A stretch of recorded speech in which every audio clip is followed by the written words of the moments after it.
You're listening to a band of gamers podcasting since 2012. Three older best mates share a few laughs and keep you current with discussions about the latest news, consoles, and games.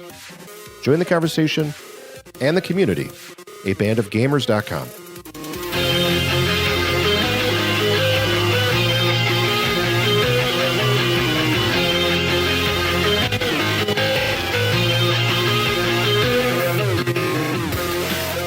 Hello, thanks for listening to another episode of A Band of Gamers. In this episode, Ubisoft has dropped some more info on upcoming games. Carl sat through their press video conference thingy, and we'll share all the news about what games they talked about and revealed. There's a new racing game coming, and Shane is very excited. Must be good. Maybe it's going to be good. Ooh, intriguing. That's the point. Decision 2020. The big decision upcoming this fall, of course.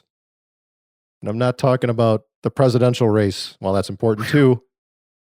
The PlayStation 5 or the Xbox Series X. Which you going to buy? Which one you picking up?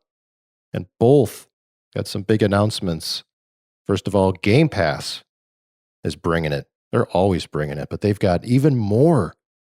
Can't wait to talk about that. And then we got a closer look at the DualSense, that new controller for the PlayStation 5, and a pack-in game preloaded to the console. Wait, Duck Hunt? No. Oh, that would be killer. Duck Hunt, come on. We wish. A gun peripheral, Duck Hunt. Man, day one.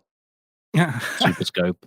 Day one. A mat with some sort of Olympic game. I mean, man, throw that in there. It's all over that. We'll talk about what we're playing and tell you about our beers at the end there. I'm Joel, your MC, one of your three co-hosts, recording in a suburb of Milwaukee, Wisconsin. Joining me on this journey, first of all, from Vancouver, Canada, all the legal halls of shame, it's Shane. Hey, Shane. There we go. We got some state college action going down. We back, baby. It's been a couple of weeks. We're fired up. We're safe. We're healthy. We hope you are too. Joining us. Thank you very much. Joel, we got another guy on this show, don't we? We do? Oh my goodness, look at this. In Birmingham, England, who said we needed a football back? It's Carl. Hey, Carl. Yes, I'm the third wheel. Kind of like a Robin Reliant, I think we are. Maybe with me, with that little front wheel on there, just giving us some kind of direction. That's how I view myself. But yeah, my intro was meant to be about football, but let's skip that. Let's go straight into some games. All right, man. Please. Sounds good. Well, Ubisoft had a video thing where they revealed a bunch of stuff. You want to run through it there, Carl? Yeah, sure. I think they kind of going off the old E3 vibe. They're just doing these little sessions every now and again, and they announced that they've got another one of these things later on in the year. So I'm assuming this might hit us in August. But they started off with a little kind of reveal about Watch Dogs. I know we've already got this announcement. We know it's going to be in London. They showed some a really cool trailer and then a little bit of gameplay in there as well, and just kind of highlighting how you can play as anybody as you go through this. You're walking down the street, you think there's a little old lady there. I want to get her in and kind of bring her into my espionage web. And I quite like the way it looked.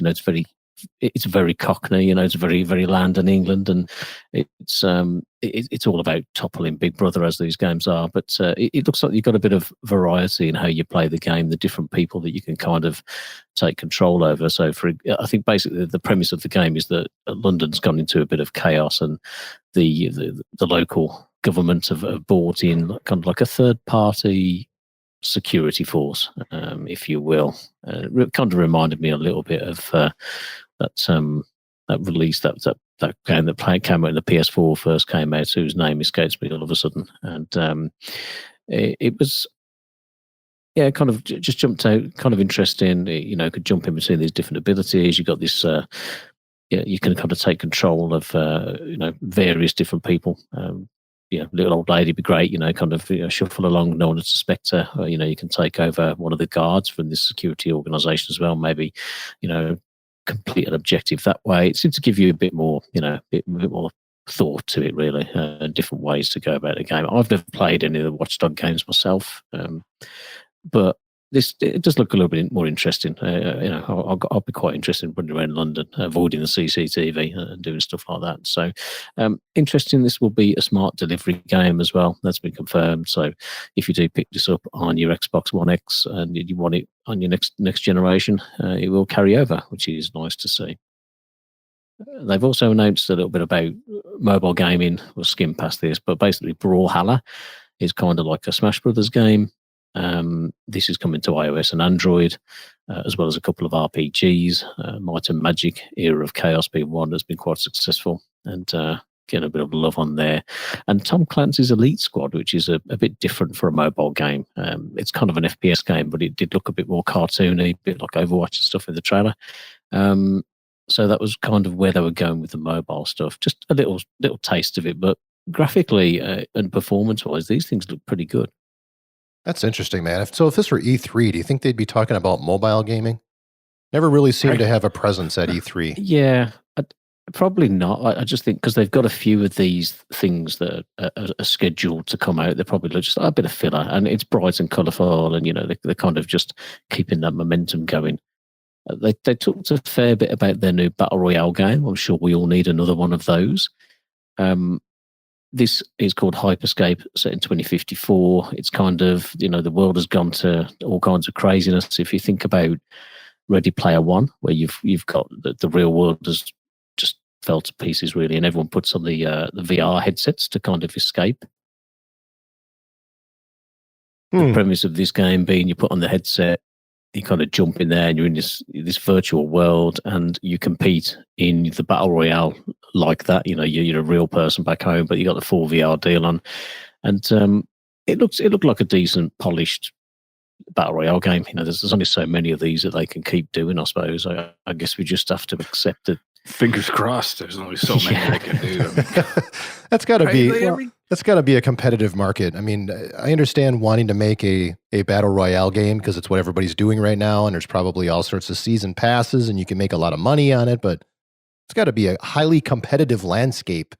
You're really throwing. You better make a damn good game if you expect people to jump off of their current battle royale grind fest, right? You put so much time and energy into that game, you're not just going to jump from one to the other. I can't imagine.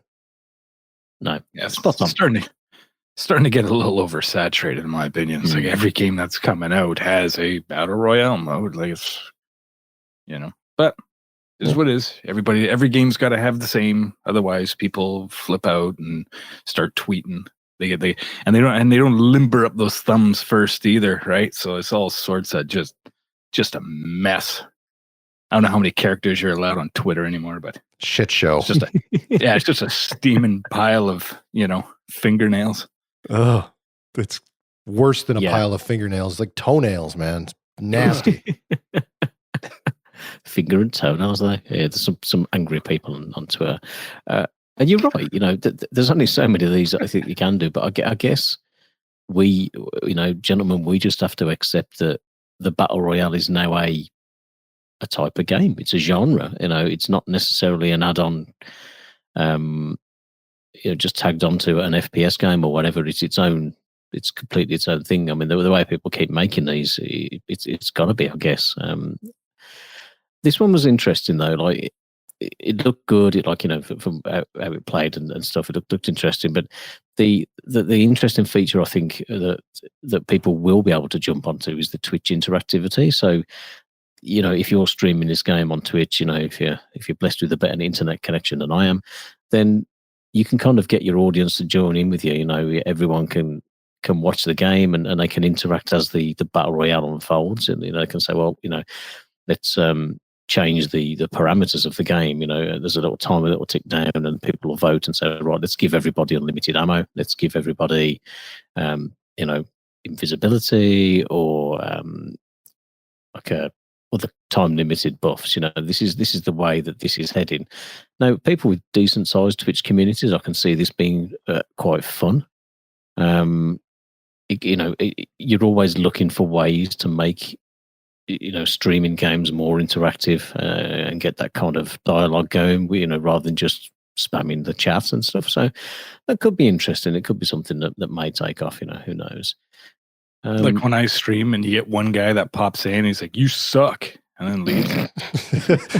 Sorry about that, yeah, Shane. Something about your mom. And, yeah. I appreciate that, Joel. Trolls are lazy, though, man. I've noticed a deterioration in the quality of troll comments, to be fair. Yeah, it's all watered down now. This is an interesting twist, adding that Twitch integration and voting. I could see a lot of streamers, it would appear to me, from a distance, by accident, I noticed they stream a lot of Battle Royale. So I could see some of the big guys there getting their communities involved. Everybody's got a community now. It used to be I wasn't embarrassed to do a podcast. Now I'm totally embarrassed because everybody's got like a community. Everybody's got a thing, Look at me. Look at me. No, dude, don't look at me. Just listen. Ain't no one got a community like ours. Just saying. Oh, thanks for saving us on that one. Any other big games announced there at the Ubisoft presser thingy? Yeah, Carl. Yeah, they talked quite a fair bit about Assassin's Creed Valhalla, and I'm currently playing through Odyssey after having not played an Assassin's Creed game for. I think I had a bit of a go at Brotherhood, and I own a load of them. Like, really, yeah. But I've just never got into them. I think I've got Black Flag on like 3 different PC accounts and console, but never really got into it. And Syndicate almost grabbed me back in. Like I was like, Jack the Ripper, that kind of stuff. Yeah, pretty cool. And you can collect beer bottles in that game too. Oh, for real? Yeah, and you switch between the dude and I think his sister as well to do missions. Syndicate, man, I've never played that one. I maybe should go back and play that. Anyway, having been playing through Odyssey at the minute, I was like, right, I really, really like the look of Valhalla. I love kind of Norse mythology and stuff. Really kind of into that shit. And this game kind of grabbed me when it was announced. I was like, right, I own Odyssey. I need to get through it. So I've been playing through that, and it's got me really, really hyped for a new Assassin's Creed game. This game it does center around the history of the Vikings. The dev team went all in kind of tracking the history of it. They kind of went to Norway. They got in a longboat. They travelled to England like by boat and stuff, and just tried to get an idea of the experience that was that they went through, and the kind of the history of the Vikings as farmers and agricultural people running out of land and trying to spread their empire, not necessarily by violence, but that's just the way that they were, and they just wanted to grow a little and move out. So the gameplay that they showed was pretty cool. You seem to traverse the waterways of England in this little longboat, and you can view settlements that you want to attack and kind of invade. You blow the horn of battle, and you pull the boat in, and your little team all ransack and pillage and kill people, and then you take over that settlement as your own kind of base of operations. It's pretty fun. Like it's like a little kind of game of Risk as well as Assassin's Creed. It did look quite interesting, and the further you push inland that you get into the UK, the bigger these forts get, the castles and stuff, the bigger the battles get. It looked interesting. Like it looked a little bit more structured, like a conquest game, as well as being, all the fun things, the Assassin's Creed games that you do like. Combat looked cool. It's much more brutal. It's got pretty brutal in the last couple of games, but the combat here, dual wielding any kind of weapons. There's different abilities, like there's a spear move, like in Mortal Kombat, where Scorpion fires it into somebody and pulls them across. It looks fun, and there's a lot of focus on the main character, and Ivor, who you can play as either a male or female, just like in the last couple of games, and a bit more of the humanitarian side of it. The kind of side quests and little.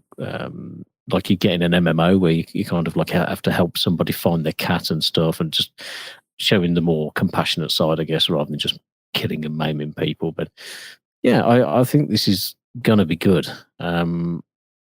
Definitely one that I want to get into. Like they showed like a little montage of the scenery, and from anything from spring and summertime in fields and forests and stuff, into the winter scenes like Stonehenge, and just cool stuff, man. This does look like a lot of fun. I think I'll definitely be getting into this. A couple of system changes as well. Like you do not regenerate health in this game. Might be a bit of a shock to some people, I think, after playing so many games where you can run away from combat and kind of hide and regen. You actually physically have to hunt fish and eat that stuff to regain your health. Not sure if that's difficulty based. They didn't say. So it could well be on push difficulty if I'm playing through it that I'll just regen all that stuff. But that looked an interesting kind of mechanic as well. So yeah, out the 17th of November, they dropped a release date as well. Oh, wow! So Yeah. launch window potentially. hours before the PS5 is out. But that's exactly where my mind went. I'm saying it. November 20th, PS5 is coming out. I'm Yeah. saying that's the thing. If you look at there's game Cyberpunk was delayed till that same week. Everything is coming out that week. It only leads me to believe on the 20th, the Friday, because PS4 came out on a Friday. I'm saying November 20th, PS5 is coming out. Right, mark your calendars, set your VCRs, write your checks. I like it. Get those pre-order buttons ready. Psychic Just in Shane. case. I love it. So I can't imagine a Viking sneaking around stealthily. No. That doesn't sound like a thing. So they kind Yeah, of and changing the formula a little bit in that regard there with this game. I think so. It definitely seems to be going in that direction. Like if you compare Assassin's Creed 2, which is one of the best games ever. I love that game. Here. And I'm not a stealth fan, but that game had a nice balance of it. Now in Odyssey, I can just go in all guns blazing. Like you might choose to pick off a couple of enemies in stealth, but you can just go for it. And this seems much more just going in. You're blowing the horn. You're running into battle with multiple allies as well. So if you've played Odyssey and you're doing the conquest where you can either team up with the Spartans or the Athenians, and you can kind of choose which side to do battle with. You kind of have a little mini army, with you, and you can liberate or conquer different islands and stuff. This seems to take that one step further. It seems like you're in battle a lot with other people with you, but you've still got those bits where you can go off on your own and just do side quests and things like that. But yeah, it seems less focused on subtlety and assassinations and stuff, but more just the combat mechanics look pretty cool. They're going a little bit RPG. They seem to be kind of, from what I've seen from the past few installments of the Assassin's Creed series, they seem to be getting further and further into an RPG kind of, genre a little bit. Totally. Yes. Especially with like the items of gear that you collect. Yeah. I can't get past the thought in my mind of the development team getting on a longboat with no toilet and taking a trip and like spearing fish and eating them. And then I'd play that game. I want to watch a bunch of computer programmers lose their mind as they try and reenact an actual Viking ship quest. Right. Historical game dev simulator. There we go, chaps. Let's get it. Let's get it made. Copyright ABOG. And it's got a great name, Valhalla. Valhalla is a great word. It's fun to say, Valhalla. It is. And there's drinking mini games and stuff like, this has got our name on it, I think. There's drinking in Sea of Thieves, but you wouldn't play that with me. Come on. I would. I just, time zones, Drinking dude. in Burnout Paradise. Yes, There's drinking in a lot of games I play. At your house, yeah. Uno, apparently there's drinking in, I've been told. Oh, dude. Yeah. It may take 25 or 26 invites, but it's there. There was another game talked about at this Ubisoft deal that my friends have been texting me about because of the antagonist being a famous actor from a TV show I didn't watch, Breaking Bad, apparently. What? Oh, okay. Sorry. I didn't recognize him. Wasn't he also in was that the same guy at the end of Mandalorian? Oh, now you mentioned that. No, he was Moff Gideon, was he? I don't know, but he looked like the guy. So I'm not an expert, but what game are we talking about? We're of course talking about Far Cry 6, another one of their franchises. This one seems to focus. It didn't really say which country it was, from what I could gather in the trailer. I don't know whether it's a made-up country. I'd assume it is just to avoid pissing people off. It seemed to focus like on a warlord in a city, and he's in a country, and he's trying to kind of keep the peace in there, and he talks to his kid about the balance between the being in power and the people, and he compared it to holding a hand grenade, which I thought was quite cool in the cinematic for it. When he's kind of comparing that through, and he puts a live grenade in the kid's hands, and he's like, you got to hold your people tight, otherwise, we all go boom, sort of thing. Seemed interesting. It's a shooter game. Like I haven't played Far Cry game really, so I don't think this is probably going to be for me. Interestingly, there was a release window for this as well. It was the 18th of February, 2021. So whether that gets delayed or whether that sticks with it, we don't know really. But they didn't show anything other than the trailer, so who knows? Giancarlo S. Oop, let me try that again. As I scroll down the page to see what he's in. Giancarlo Esposito is the actor. Right, Shane? Yes. Confirmed. Yeah, it could be that dude. He did look a bit familiar, I suppose. I didn't recognise him offhand, but no, you mentioned the Mandalorian. I'm like, oh yeah, he did look like the Moff from that. Yeah, he is. He is in Mandalorian, Westworld, all sorts of stuff, and apparently Breaking Bad. Right, Shane? Oh, dude, you got to watch Breaking Bad, buddy. That's one of the great shows in a long time. Really, really good. This is the first time. I haven't watched it either. Every gaming podcast does this, but I take pride in not doing this. Googling something in the middle of the show, not being prepared to the point where you have to stop everything and start typing and Google. Yeah, I'm that guy now too. Well, turnabout's fair play, Yeah. People Google me while listening to the show. So what do they find? That's what you call it. Oh, searching for that net worth. Right. Yeah, man. Shane's always covering his tracks though. So if there's something there, it's immediately gone. Right? It's all in Cayman Island stuff. You'll never find it. No, there's some Genevan footballer, I think, or something. I don't know.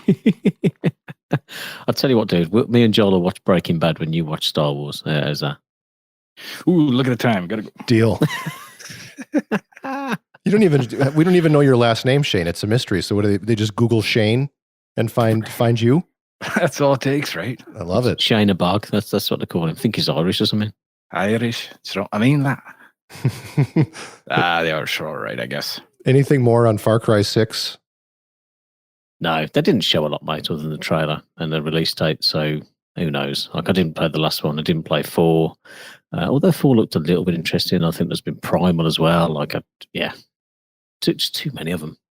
Yeah, well, there's not too many Assassin's Creeds. No, there's too many Assassin's Creed games. That's why I didn't play one since Assassin's Creed 2. It's got to be more than 6 of those. There's 6 in the last 3 years of that game, right? Yeah, no kidding. I think they had a year off, didn't they? So we had Odyssey Odyssey the year before last, I think. And then Origins was before that, but I think there was a year off somewhere in there. After Syndicate, I think. Yeah, something like that. Or either that or they've had a year off between Origins and this one, maybe. I don't know. Did they do it at this video thing? Any fake audience like Sony had? Sporting events without a crowd? Piped in crowd noise? Anything goofy at the this video presser? Was there a guy up talking in a mic, or was it just like a video after video with the occasional interview or something? Yeah, nothing goofy that I noticed. It seemed to be quite a well put together, just video interviews spliced together. It seemed to flow quite well. It was quite professionally done. There was no goofiness, sadly. Apparently, a lot of get used to these smaller pressers from different publishers and whatnot, rather than E3. Just like every few months, all of a sudden, a different publisher comes out and does an hour and a half of some stuff to expect and whatnot. I'm digging this, man. This is like it's.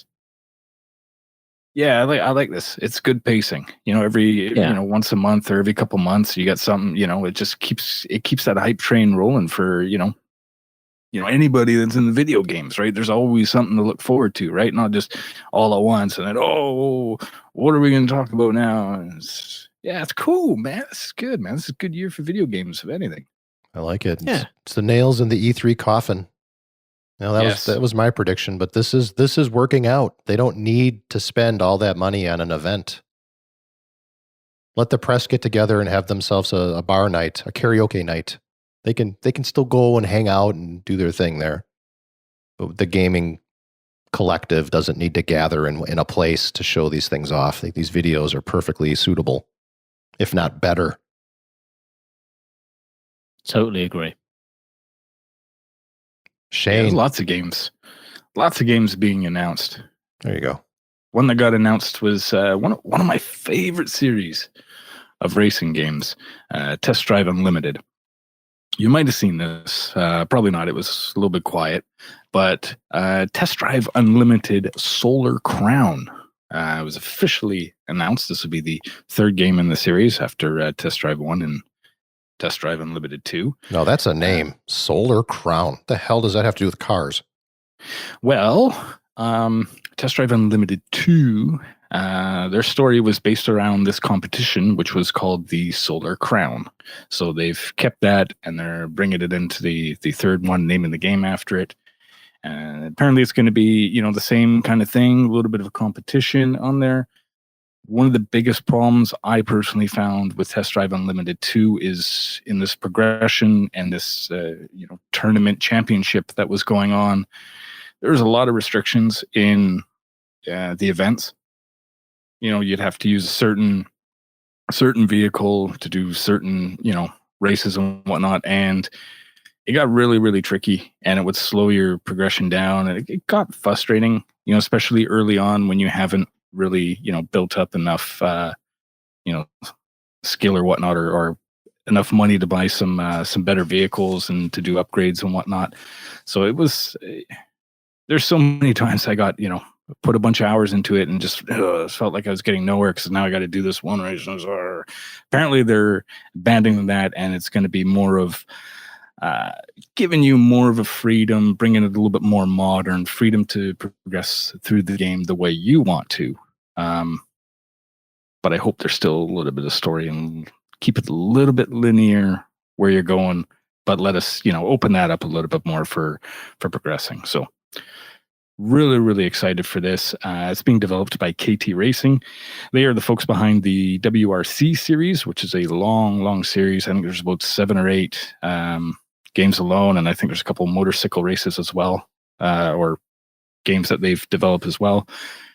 The director is the same guy who did the directing on Test Drive Unlimited 1 and 2, even though a lot of the original team has been kind of split up and gone here and there. I know there's a large bunch of them at Ivory Tower, the folks behind the Crew franchise, which is another one of my favorites, and they took a big stroke from Test Drive Unlimited.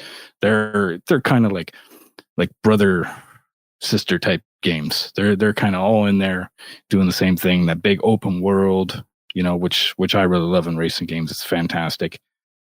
One thing that I really loved about Test Drive Unlimited is just customer. Wow, too much work for Shane this week. Yeah, right. Yeah, one game comes out and he's done in the character customization. So you can buy your dude some clothes, right? Get him looking fresh, do what you do, get your hair cut, because nobody can get a haircut right now. So that's intriguing. As well as being able to purchase homes, which is probably my favorite part of the Test Drive Unlimited series, is banking enough money, getting bigger homes that you can, walk about in, do your thing and whatnot, and also bigger garages as well, which comes with those homes, and progressing to the point of, buying a mansion and whatnot, and getting to that point. It's super, super cool. It was one of the most requested features in the Crew 2 was the ability to purchase property or whatnot. And, it's sadly never been there. So, I'm certain that's all going to be in there. That's Test Drive Unlimited. That's their thing. That's what they do. One thing they mentioned in this little video that they put out was the map that they're working on is again an island, but they're claiming it's going to be a 1-to-1 scale. Whoa. Now that's pretty crazy if they can pull that off. Like that's very, very ambitious. We'll have to wait and see, how much of it. But if that's what they're claiming, that's where they're aiming at. That's what they want to do. Then it is a smaller team doing it, but very, very ambitious. And they got, like I said, they got a little bit of pedigree with that WRC series. So hopefully they can pull it off. Without that big Atari money, behind them. So looking forward to that. They're claiming if you can see it, you can drive there, which is brilliant. That's something that we love in open world racing games. No limitations. Do what you want. Get out there. I know Forza is really, really good at that. The Crew 2 is really, really good at that. That's a good thing. And yeah, man, a new Test Drive Unlimited game, man. I am super, super pumped, man. Definitely grabbing this right away. Can't wait to play it. They didn't say what it's coming out on. I don't know if it's going to be, this gen or next gen. It's going to be a while before it comes out. So I'm pretty certain it's just going to be next gen. So no release date yet, but man, great news, man. There's been some buzz for some time that this was coming. There's rumored people working on it. It's going to happen. It's going to happen. And now it's official. And yeah, man, let's do it, man. So you're a big racing game fan like me. I can't wait to see you out there and, let's have some fun in this game. It's going to be great. Home building, hey? Didn't Forza Horizon do that as well, Carl?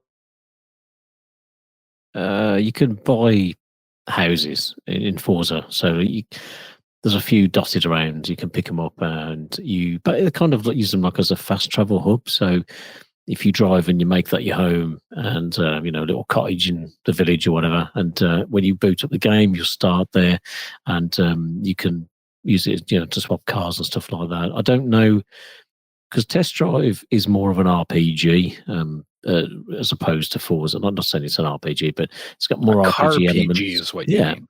So it's got more of those kind of elements than Forza. So I'll probably grab this when it comes out. I know Shane will be into it. I think it could be quite a fun one for a community play as well. But I know you could design. I don't know if you can in this, or I'm sure you could design your own house, or like you could add. It wasn't just a case of buying the house. In TDU2, you could like customize your living space and whatnot, and it would actually go to a third person of your avatar that you've purchased like a really cool jacket or whatnot. You got a drink in hand. Well, probably not. I hope not, because that's wrong. Unless you're in the comforts of your own home. But yeah, it would go to a third person, and you could walk around your place, sit down. So hopefully more. Oh, it's gonna have more than that, man. What am I saying? Hopefully, yeah. It's on my radar, dude. Nice. Well, we've got Decision 2020 approaching. Need to get some yard signs made up. PlayStation 5, Xbox Series X yard signs. Here in the States, I've got people coming over with yard signs. Like, would you mind putting this Trump sign in your yard? Can I offer you a Biden sign? Like, who votes based on yard signs? What is this? I'm just going to drive around the neighborhood and count Trump signs, and then if there's more Trump signs than Biden signs, that's how I'm going to vote.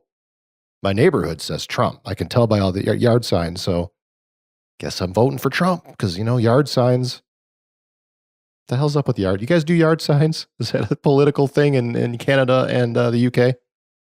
It is, but luckily here, we don't vote for like the main dude. We vote for like Bill down the road who wants to like paint fire hydrants yellow when they're red. We vote for that guy, and he represents this for this party, and then they throw it all in a big pot, and guess what? This guy is going to be running the place now. Got it. But there's yard signs. Oh yes, to get to your question, yes, there is a lot of yard signs that you do see. And I always wonder about that, like you mentioned. The people getting the, they get in that closed ballot. They got the curtain behind them, and they're going out and then they see a name and say, "Wait a minute. Saw that sign on 96 there. There's a bunch of them. That person must be all right." You know what I mean? Like, yeah. I'm with you. I don't get it, but I got a yard sign in my garage. I came home one day and there's a yard sign in my garage, and I asked my wife, I'm like, "Why do we have one of these yard signs? What's that all?" I couldn't say no. They were kind of pushy. Like, okay. Wow. So it's sitting in our garage, and then apparently the person came back to see if it was set up. Like they drove by to make sure it was out in the yard, and then started walking up the driveway. And I think Shay walked the other direction. Like anyhow, like, Carl, It's a strange yard signs. You guys do that too? No. Good. It's a strange concept. I think voting in the UK it's a more it's a personal thing.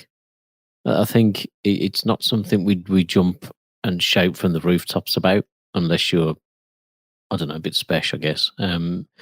We don't have yard signs, but we do have like rosettes. So you'd wear like a little, a blue or a red like badge or whatever, like if you're into that.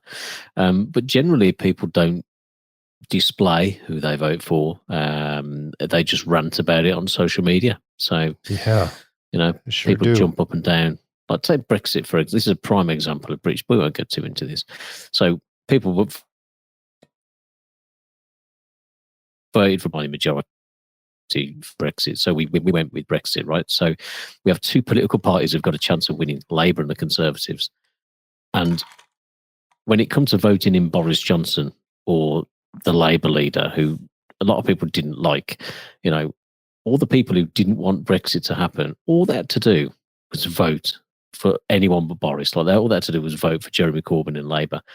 But they couldn't do it because even though they didn't want Brexit, they'd always voted Conservative, because that's what they do. So it's a very strange. Like I'd never understood politics anywhere really. But we don't tend to brandish it or campaign. I mean, there are campaigns, but it's pretty lame when you compare it to like the razzle dazzle of the American like conferences and all these big showy things. Like it's bizarre. Yeah, now instead of yard signs, we have Facebook, where everybody hates each other unless they vote for the same candidate. Oh my goodness, can't even look Best at it friends anymore. Until someone else votes for somebody you don't like. Oh my goodness.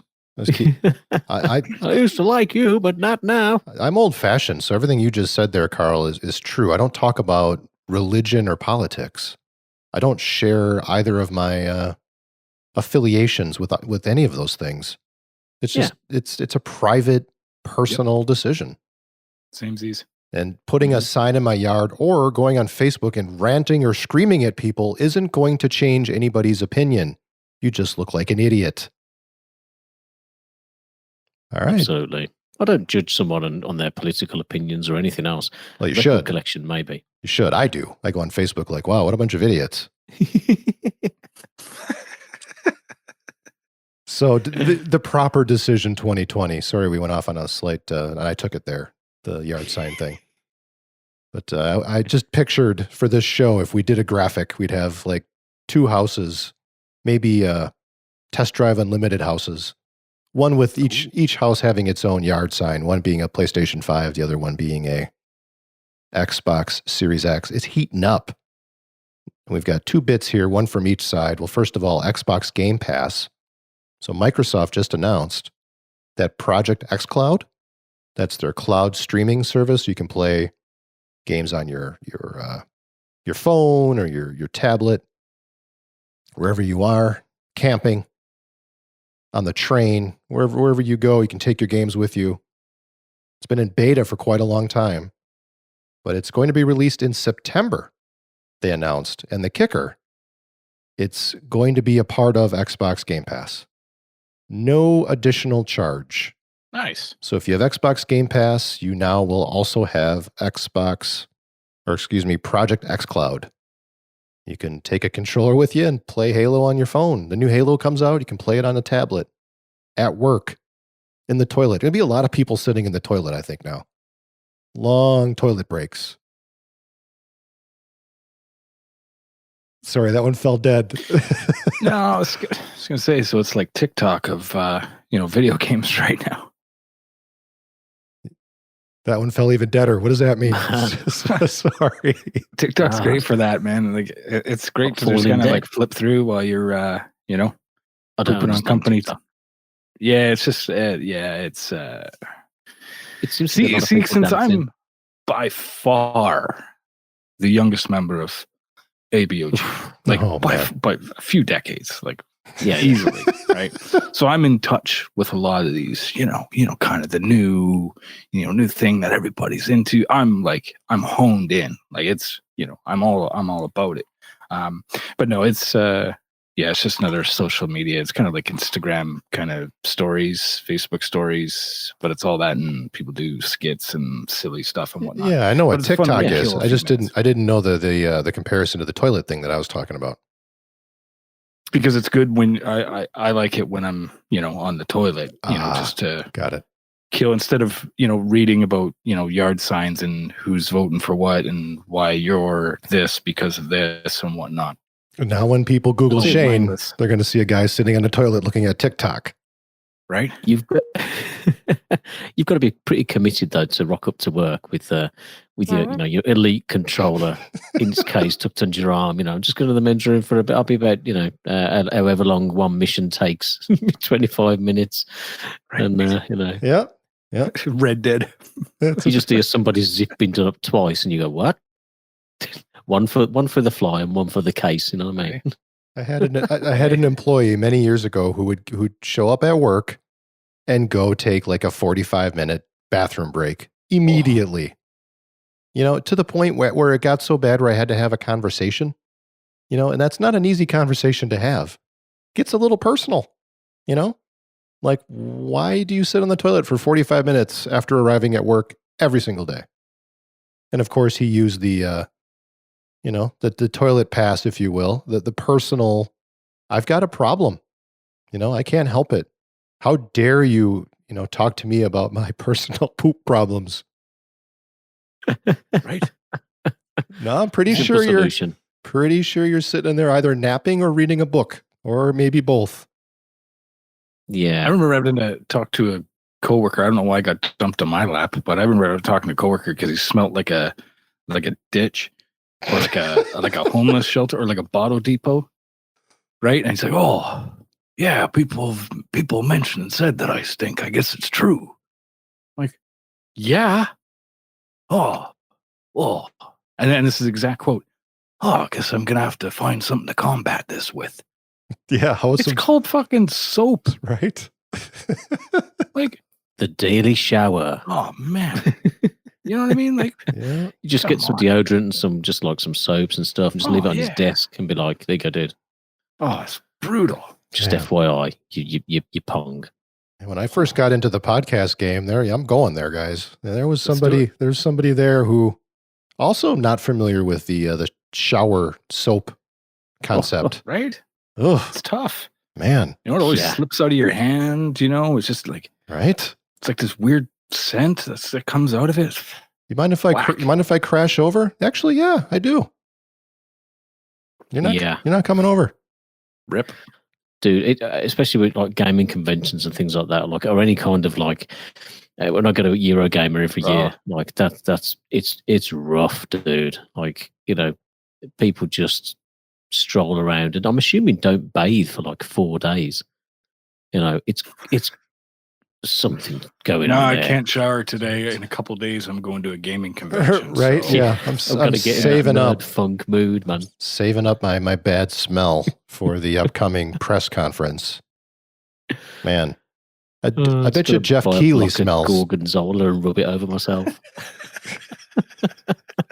I bet you Geoff Keighly smells pretty good. Yeah, transition to this PlayStation DualSense controller. Sure. I Oh, bet yes, Jeff smells yes. fantastic. Yes, Yeah. he does. A little bit like pot, but that's a different subject. Anyway, go ahead. Talk about I'm the hungry. yeah. No idea what that smells like. Jeff does. Yeah, this kind of fell out of nowhere. We've been talking about, and obviously, there's been a lot of fun made about the shape of the PS5 and stuff, which is brilliant. Like you got to love the console wars banter. But I think the controller's always kind of it's very similar to the DualShock 4, or the DualShock on the PS4, and I kind of like I like the look of it, and he did a bit of a real hands-on with it, and it was about 25 minutes. You search it on YouTube, have a little watch if you haven't seen it. Very interesting, and he was talking about the gimmicks of the controller. He held them side by side and he said, look, here's the size of the PS4 controller. Here's the new one. And the PS5 DualSense is just a little bit chunkier and not too much bigger. And the way that he was explaining the features, it sounds like this stuff hasn't been done before. Like, I'm not 100%, but he talked about the adaptive triggers and about how they work. So, for example, say if you're fishing, right? So you throw your line in, and then you tap your other triggers to pull it back in. As the fish is kind of pulling away, you'll feel the resistance on the trigger increase as you're pressing it down. The devs have the ability to program these for different games to bite at different points.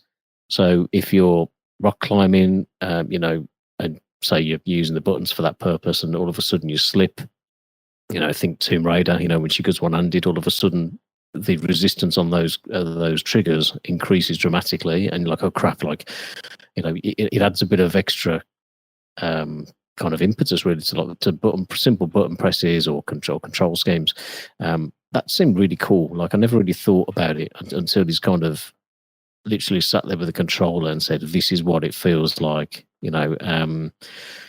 to actually get that resistance. As you're just pressing your trigger to shoot, maybe your gun jams, and all of a sudden, you're really having to push that trigger down to try and reload or to fire off an extra round. Some cool stuff. I don't know how people will use it, but the technology is there. It talks a bit more about the feedback, the haptic feedback that's in there. Rumble is not in a new thing; it's been around for ages, but it seemed to be that it would be a different sensation around the controller in different areas depending on exactly what the experience was. So, say if you're wading through water, or compared to going through sand, like the feedback and the feel of it would be different, and how it would dissipate over the face of the controller. So it would feel completely different in your hands to anything you've had before. Again, no idea if people will use it, or if you can tell that Sony will use it in first party titles, but interesting to see how anyone else will use it. But it was a little gimmicky as well. He blew into the controller to blow something on the screen, and we've seen that before. Nothing new.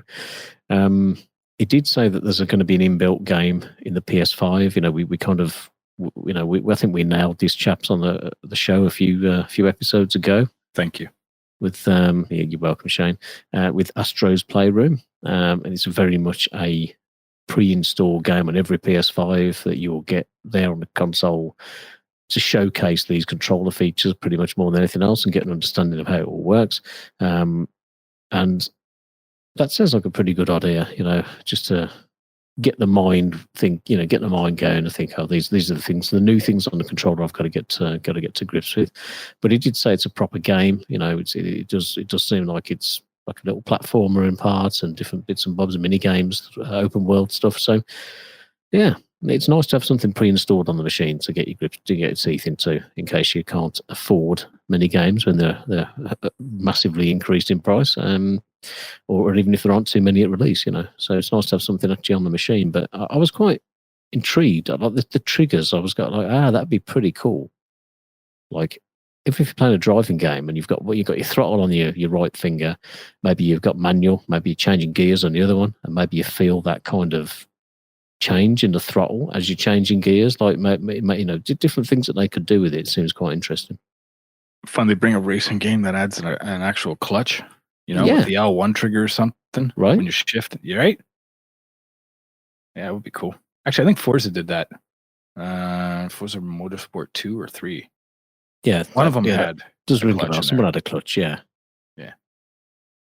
I hope the developers are going to use these features on the controller, because they do look pretty cool, and looking forward to that. That touchpad isn't utilized as much as it could be. I wish more utilized it. Yeah. It ends up being like a glorified button, right? A lot of games you just press it to get a map up or something. Yeah. But I'd like to see these features utilized. So it's great that it's on a pack-in game. And the triggers, the haptic feedback on the triggers seems like something that everybody would utilize. Put some weight behind some of the guns.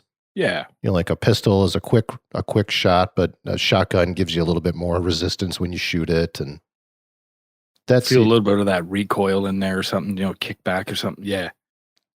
And I do like that the controller is bigger. I mentioned this when we talked about it before, Same. but just having a little bit more girth to it. It's Jeff said it's slightly heavier, not like noticeably heavier, but a little heavier as well. I like the sound of that. Good, useful features, I think, here, and nice that they're chucking a game in, including it in the console. I think that's a great inclusion on the PlayStation 5. Yeah, it was very cool. I still think there's not much to separate. We still need to know what games are coming out on day one. The PlayStation's going to live or die on the exclusives, isn't it? Really. So we need to know which one of those are going to be available when you pre-order. What's coming out on day one, and hopefully next month or so we should find out. Yeah, and Xbox has got a thing going on the 23rd. Depending on when you listen to this, it's either already happened or it's upcoming. But the 23rd of July, and it turns out, I thought that they were going to announce like price, release date, and spill the beans on everything, because we're getting so close here to the fall and new consoles coming, yet we still don't know release dates. We still don't know prices. And it turns out they're just going to be talking about games. It's a game showcase, so we'll have a campaign look at the Halo, the new Halo, and probably some reveals of some other first-party titles. But here we sit, still no release date, still no dollars. Man, they're holding out. If E3 did happen, I felt like they would have been forced to sort of share everything at that point. Yeah. The hands would have been revealed. But now that we're in this just drop a video here in their world, they can take their time. Interestingly, though, I noticed that I think it was over in Carl's neck of the woods, the UK Amazon had a pre-order up for the PlayStation 5, right? Mm-hmm. So how does that work? You don't know how much it costs, but go ahead and pre-order it. No, it's kind of like a dead link. Like it did appear there. Yeah. But you can't actually pre-order it. It's just a placeholder. Oh. Had you been able to pre-order it, regardless of price, I would have done it. But there was no. It doesn't let you get any further than just see the actual page. So if you search on Amazon in the UK for PS5, it does come up. But it just says like currently unavailable. You can't do anything with it. Makes sense. But I guess there will be some kind of announcements at some point. They're going right down to the wire. Sure are. It'll be like a week before or like the day of. It's dropping today, man. Fire it out. And it's like pandemonium in this. It'll be like. Well, that's the other thing, right? They can't. Well, I guess you can just launch it. I mean, people are going to do whatever they want anyway. But you'd think that they're trying, keep less people in a public space. You would think. However, people don't care anymore about it, right? Like we already defeated COVID, man. It's done. Yeah, I think so. Let's get our consoles back. It seems like it. That's the mentality you see every day on the news and whatnot. It's just like, oh yeah, today there's like a anti-mask protest going down, and people just getting together. It's like, I don't know, man. It's craziness right now, but it's coming down to the wire. One of my favorite things is seeing people outraged about wearing a mask, throwing stuff out of their shopping trolley, like just having a paddy. I love that shit. It's brilliant. On the release date for the PS5, though, Jeff did get a sneaky, little request in there. I think he was at the end of the video for the DualShock or the DualSense. It was the head of marketing for PlayStation. So, and he did sort of say, there's been rumors that the pre-order's about to go live. What's the crack with that? Any news? And he was basically just like, we'll talk about it at some point. We'll get there. And the same when he asked him about the colours of the PS5, he said, it's all be available as, and again, no, kind of uncommitted, but just said, we'll see. We'll talk about that in the future. So there's definitely more to come. We're having a little bit of latency there, Carl. Sorry, what did you say about the colors? I didn't hear what was it? Okay. So the question, Jeff asked the question about colors of the PS5 and said, it's in white. Is it going to be available in any other color? Okay. Ooh. And the response was basically, we'll look at it. We'll talk about that nearer the time. But I think he was trying to get a little bit of, a scoop on it. But you can only assume it will be available in at least black. Yeah, you've heard it here first. The console is going to have a alternate color. Yes. They all do that, man. Come on, that's not news. On November 20th. Oh, the first day. November 21st.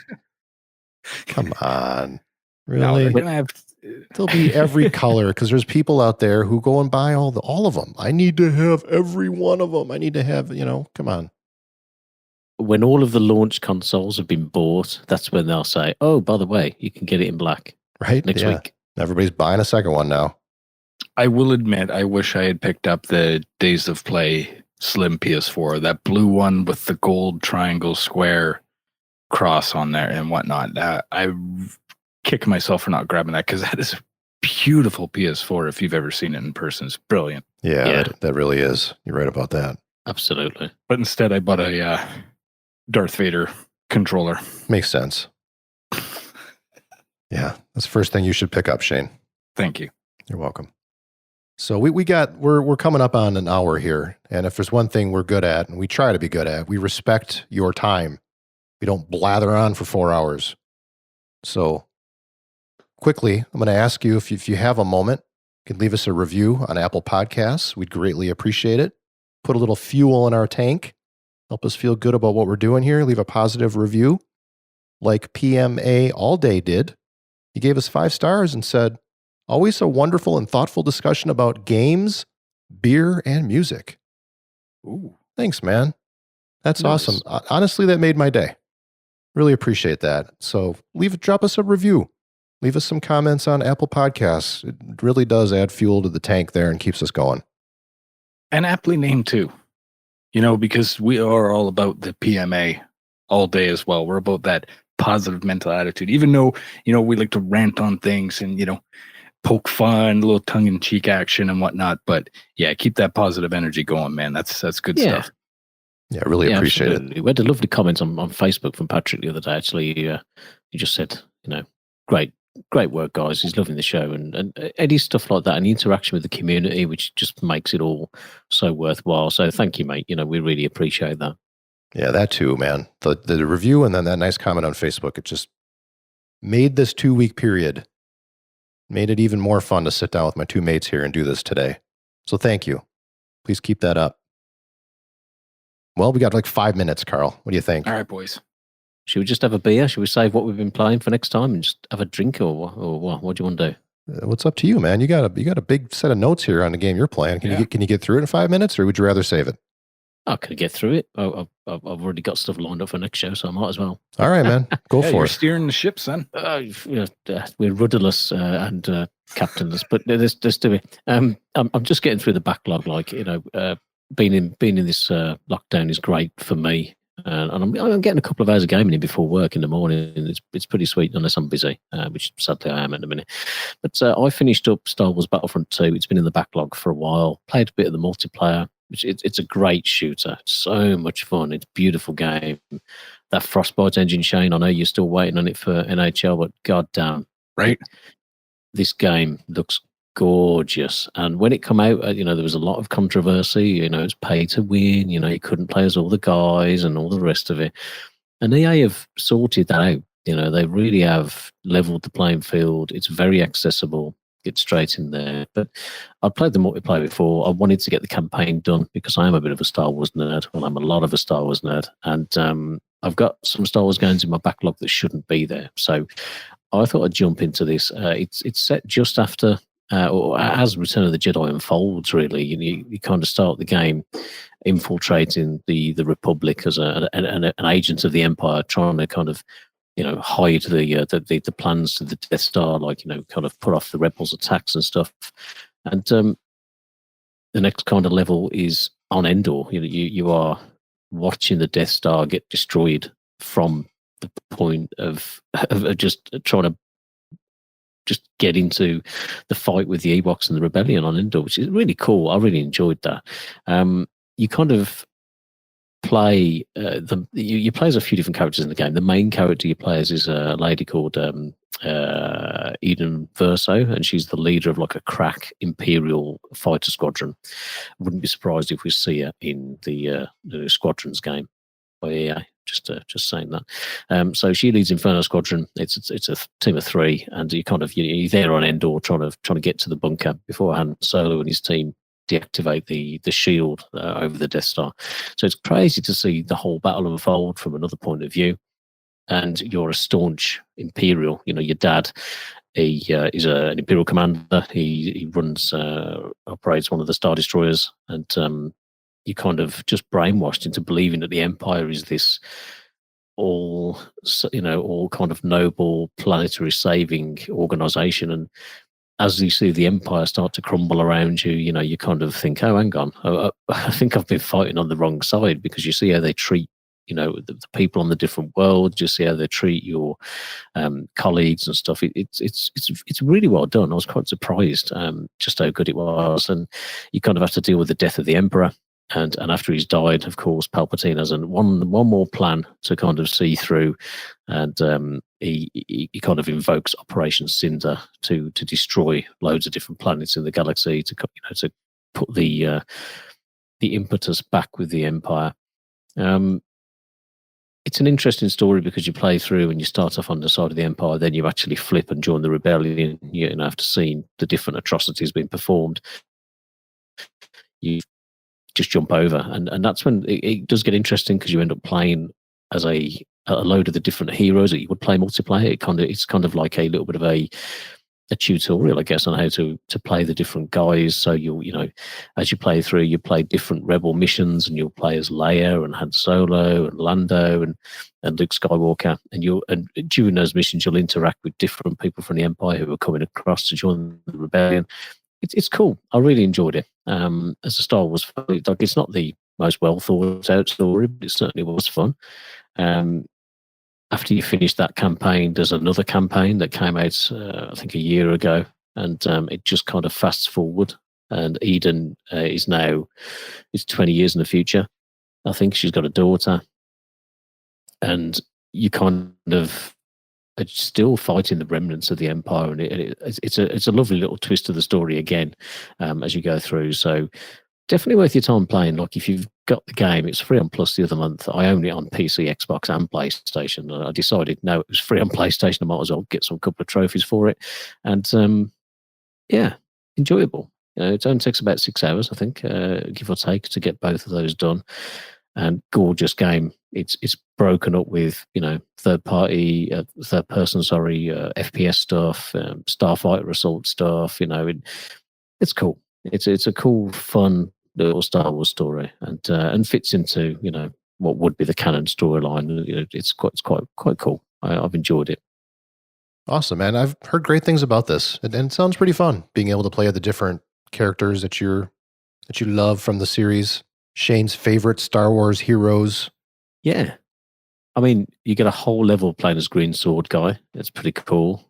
Spoilers. Yeah.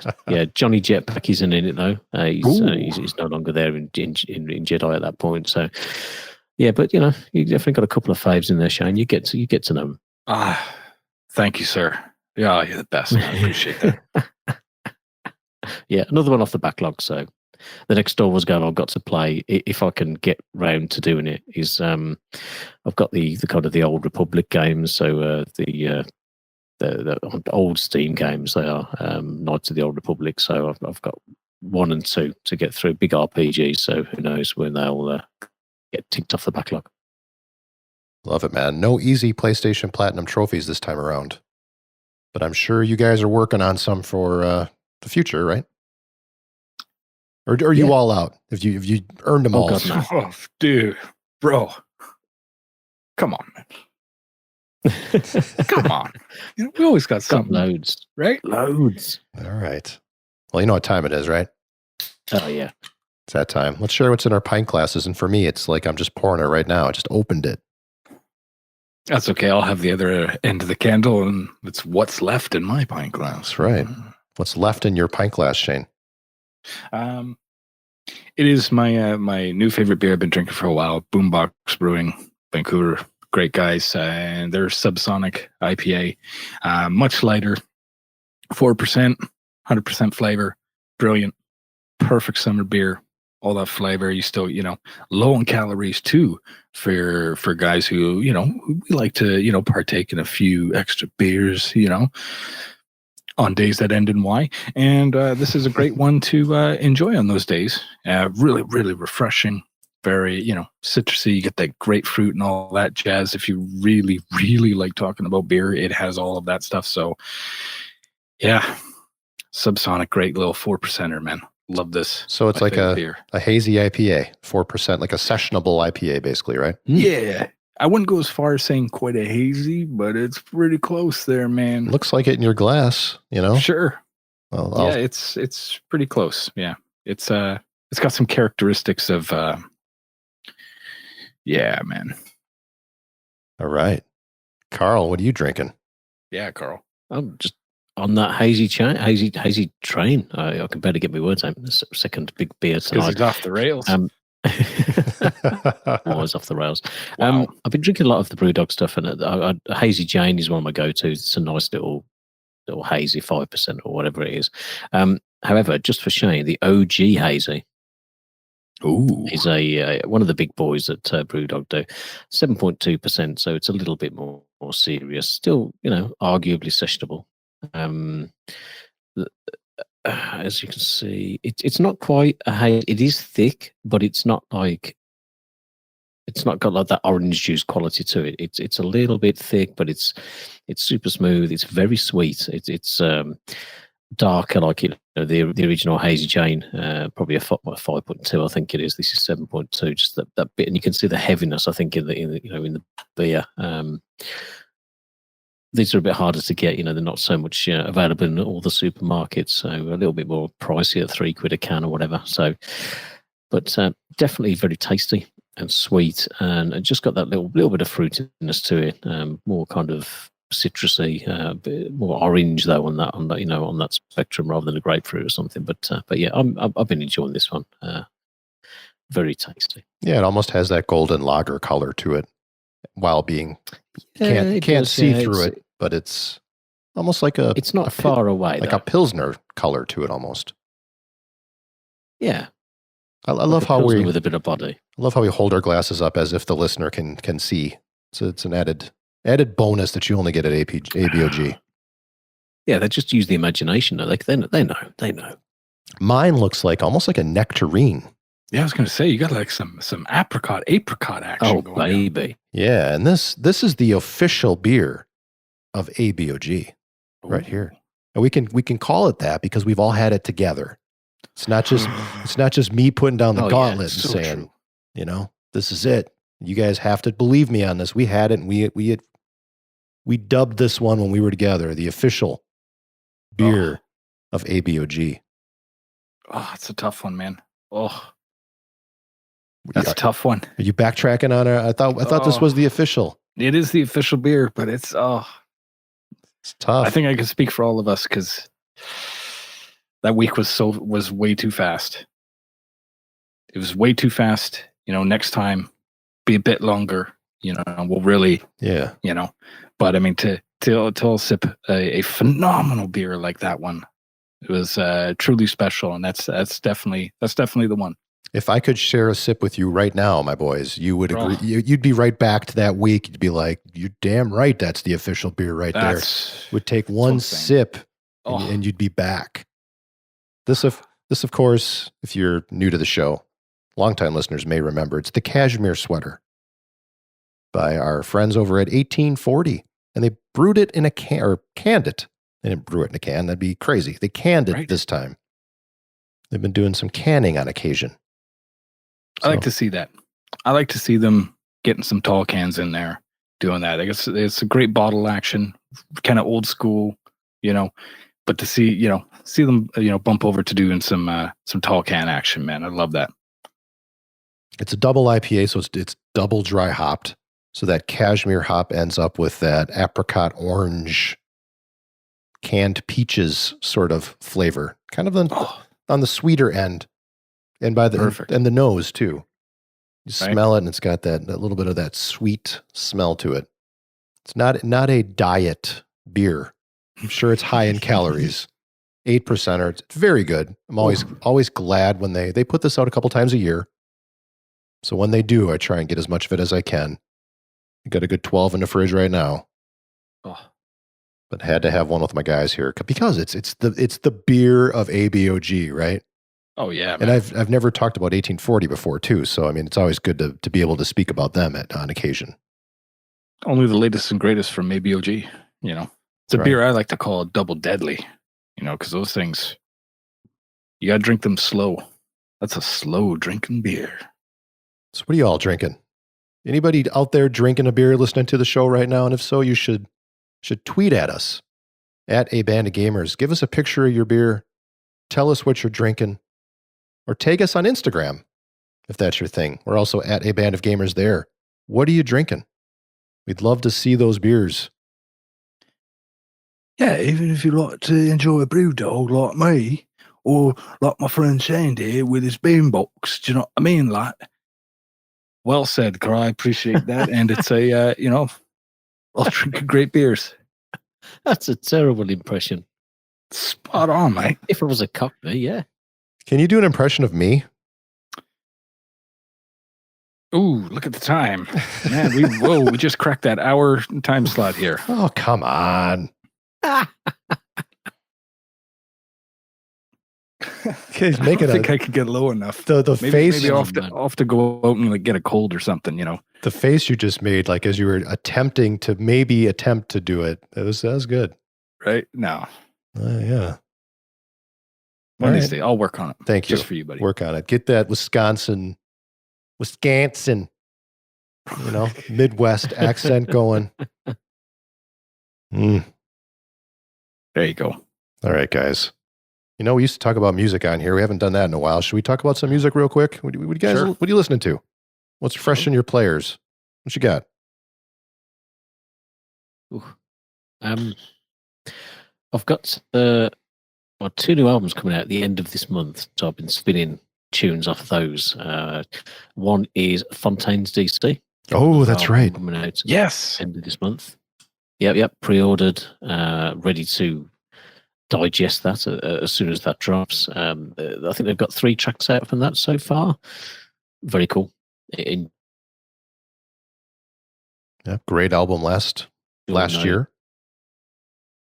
Yeah, literally, year after year, just dropping them. So hopefully it's as, I mean, the first one was kind of unique as well. So I think being as good as that might be a stretch, but if it's not too far behind, I'll be chuffed with that. The other album I'm expecting to land on, but I've ordered the vinyls on both of these, by the way. And the other one is Creeper, very much a emo band. I'm not sure if my boys here will appreciate, but this one's quite a lot slower than the 2017. I think it was my album of 2017 from memory. Eternity in Your Arms, banger, absolutely brilliant record. This one, I think it's called Sex, Drugs and the Infinite Void or something like that. What the songs I've heard so far are a lot slower, a lot more kind of, I'll say more, not depressing. It's a wrong word because they're not depressing, but it's just a bit more, you know, bit more relaxed, and you know, and I thought, oh, these are less catchy. I'm not going to dig this record, but you know, it's like you listen, and all of a sudden, oh, they're great. I love these tracks. So looking forward to this one. I think there's 4 or 5 tracks from this record, which they have kind of released on Spotify that are over there. So I think, it might be 4. Cyanide is a cracking little tune off that record. So looking forward to that one. Well, both of those records when they drop. So a lot of metal, but older stuff that I've been digging. And a little bit of country as well. Yeah. What who's the artist there? That second album you just talked about? I don't know if I missed that. Creeper. Creeper. Okay. Sorry. And country. Country music. Who? Margo Price. Margo Price. Oh yeah. She got a new record out. You like it? Spins decent so far. Yeah. Again, need to absorb more. It doesn't hit you as much as what was it? Midwest Farmer's Daughter. It isn't as kick you in the teeth as that.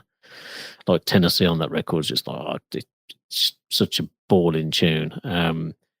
But yeah, it's good. I'm liking that. It's a nice change of pace for me. Nice. A lot of metal over here for me too, Carl. I've ever since seeing Mr. Bungle in February and that death metal show that they put on, I have fallen, and I've mentioned this before, but it's still going. I've fallen back into my old ways. Saw my buddy not that long ago, and he's like, "Would you call yourself a metalhead?" I'm like, "Yeah, I would." Because for a long time I was, and I've sort of rekindled the love of it. It's been great. So I put together like a mixtape, as you do now, only on Apple Music, which is much easier than the old days of actually having to record it to a mixtape. Put together a nice little playlist that I'll throw in my ears when I go for a bike ride of all my favorite metal tunes from like the 80s, 90s. I'll have to start to throw in some of that newer metal too, like Parkway Drive and Code Orange and some of that newer stuff. The new Megadeth. Oh, yeah. That's out. I had an appointment at Acme Records. He's opened again during this pandemic nonsense. It's called nonsense, but it just sucks. We're trying to work our way through this. All my favorite restaurants and breweries and record shops are all struggling right now to open their doors and be safe. So Ken at Acme is doing by appointment only. So my wife and I went down there, spent an hour, spent a few bucks, picked up a bunch of records. I got one of the albums I've been searching for a long, long time. Porno for Pyros, self-released album.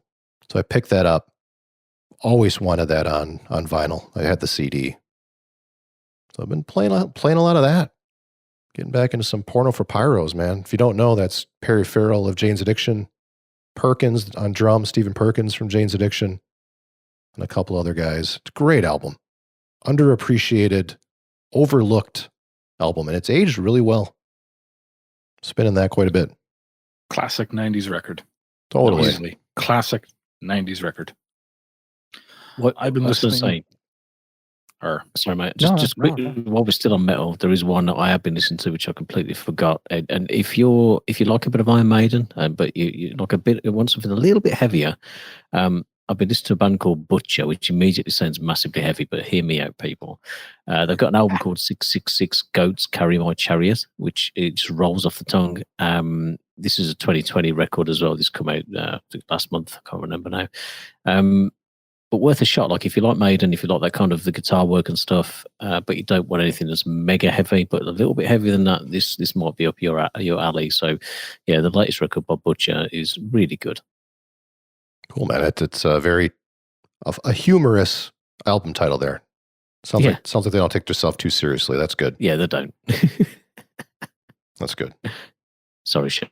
I'll try on your toes, but I thought I better get some more metal in before we go off on a potential punk trip. Sure.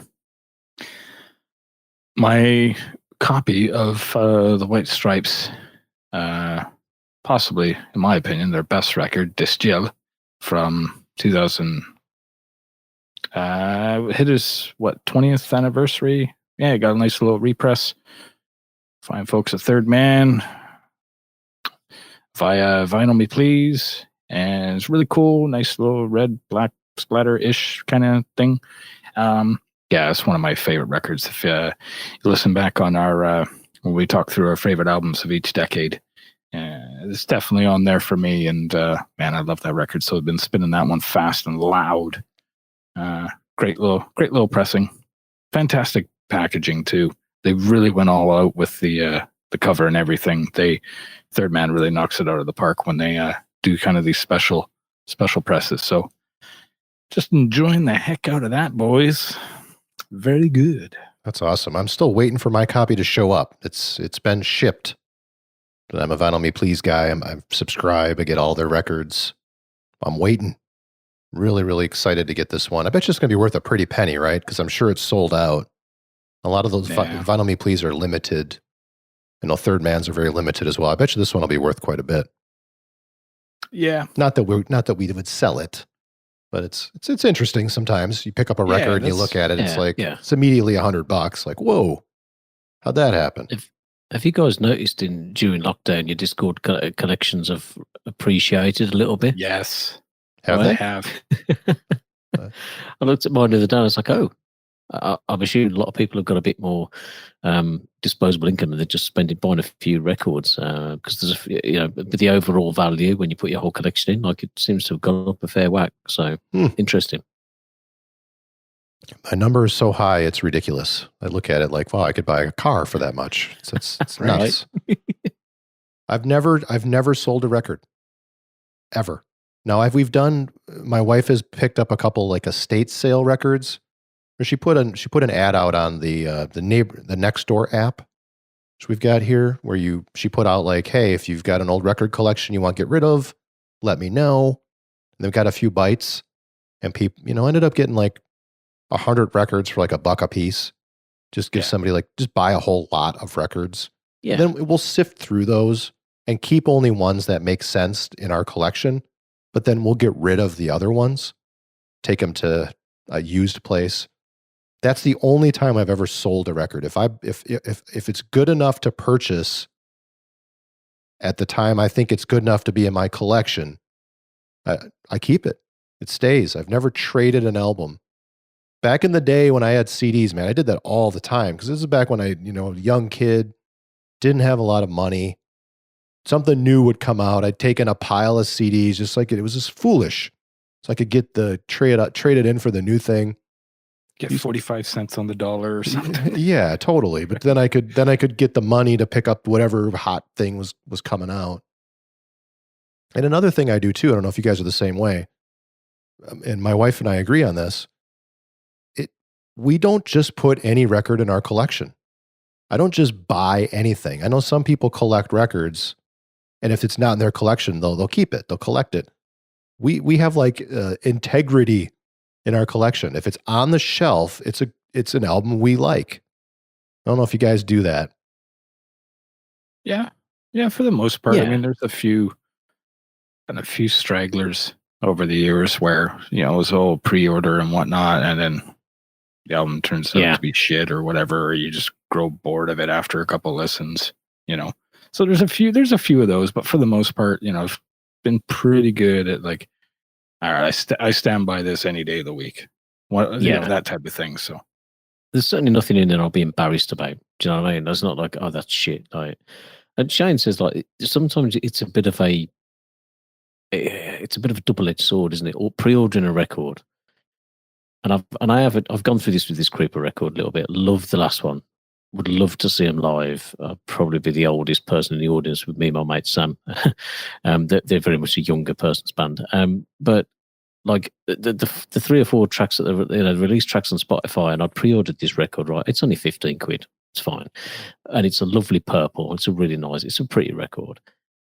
But when that first track lands, and you're like, second one lands and you're still a bit like, oh, I'm not sure about this. And it took a few months of me. Luckily, the release date got pushed back from like May or April to July because of COVID. And I've listened to the tracks now, love the tracks. So it's kind of one of them things like you never quite know. And if you want the pretty colours and if you want the cheaper price, you pre-order it. Like that Fontaines record I pre-ordered, it was 19 quid. It's now 24 quid on Amazon. Like if you want to buy it for when it comes out next week or whatever. And if you try and find their first record on that yellow vinyl, like it's probably 50, 60, 70 bucks or whatever already, for a record that came out last year for 15 quid. And sometimes you have to get that, you have to take that risk, and you take that little gamble. And like Shane says, sometimes over time, you kind of go away from certain bands as well, It's just what happens, and maybe those go to the back of the shelf. It's like we're going through this thing right now. I'm working from home, so I'm around my records. I could get more opportunities to listen to them than I normally would. But it's that day when I retire that this record collection is going to be so valuable. When I've got nothing to go to, nothing to, no more like career. It's going to be great just to sit back and have a lifetime of albums there to reminisce and to take you back to those days, right? The records do that for me. And that's kind of why I've been enjoying a lot of that old metal lately. So it takes me all the way back to where I was when I was listening to that and brings back all those great memories of the friends I was hanging around and the easier lifestyle of not having to worry about job and mortgage and all that stuff. Yeah. Oh man, good stuff. This beer's good too. Oof. Oh yeah. And if you're listening to the show and you've picked up something or you've listened to a new album, you're like, oh, this is really good. Let us know. Let us know on Discord or Facebook, or send us an email. Use that PO box, like Joel said last episode. Heck yeah. We're always into listening to something new. That's abogpod@gmail.com is that email address. Anything else, guys, before we shut her down for 2 weeks? Come back, talk about the Xbox games thing and whatever else we're playing and any new news that drops. Maybe we'll get a price and a release date for something, finally. Maybe. I bet you Sony's going to counterpunch. It's starting, sounds like they got something planned. So when Xbox reveals something, a couple games, hopefully some nice surprises there on the 23rd, I think Sony's going to counterpunch with PlayStation Now is almost as good as Gamepass sort of announcement. That's what I'm hearing. PlayStation Now is going to really step it up. We shall see. Not far away. No, but they're going to counterpunch with something. Maybe it is a release date. Maybe it is a price or something, but I love when these two are going toe to toe. It's fun. It's fun to watch. Seems like we're in like the 5th or 6th round, and there's only a few punches thrown. Still kind of feeling out. Yeah. They're not quite sure. You got to see who's going to take that gamble and who's going to put their foot down and lean into one. Who knows what'll happen. Yeah, it's going to turn. It's going straight Rocky movie now, where there's no blocking. It's just punch, punch, punch, punch.